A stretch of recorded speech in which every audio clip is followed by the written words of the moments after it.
अस्सलाम वालेकुम प्यारे बच्चों, आज का उर्दू का काम अल्फाज उलट की दोहराई। प्यारे बच्चों, जैसा कि आप जानते हैं बाज़ अल्फाज मानी के लिहाज से एक दूसरे की जिद होते हैं। जैसा कि बड़ा का उलट होता है छोटा, दाएं का उलट होता है बाएं। हमारे पास कुछ अल्फाज हैं, हम इन अल्फाज के उलट लिखेंगे। पहला लफ्ज़ है बड़ा। बड़ा का उलट होता है छोटा, तो मेरे साथ लिखें छे, वाओ,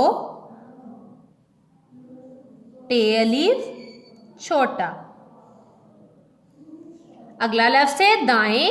दाएं का उलट होता है बाएं, तो लिखें बे, अलीफ, हमजा, ये बगैर नुक्ते वाली नून, बाएं। अगला लफ्ज़ है मोटा।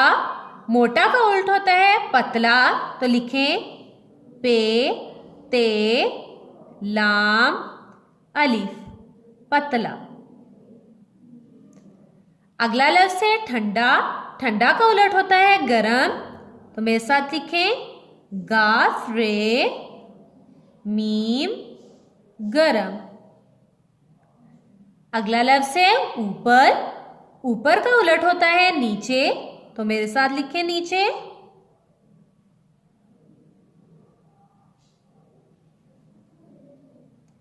नून, ये, चे, ये, नीचे। अगला लफ्ज़ है ज्यादा।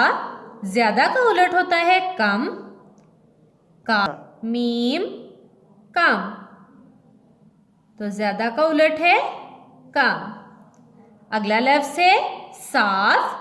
साफ का उलट होता है गंदा, तो मेरे साथ लिखें गाफ, नून, दाल, अलीफ, गंदा। अगला लफ्ज़ है दीन। दीन का उलट होता है रात, रे, अलीफ, ते, रात। अगला लफ्ज़ देखें सोना। सोना का होता है जागना, तो यहां पे सोना का उलट लिखे जागना। जीम, अलीफ, गाफ, नून, अलीफ, जागना। अगला लफ्ज़ है सफेद। सफेद का उलट होता है काला, तो मेरे साथ लिखें काफ, अलीफ, का, लाम, अलीफ, ला, काला। प्यारे बच्चों, ये थे कुछ अल्फाज जिनके हमने उलट लिखने की प्रैक्टिस की। आप भी इनके उलट लिखने की बार बार प्रैक्टिस करें। अल्लाह हाफिज।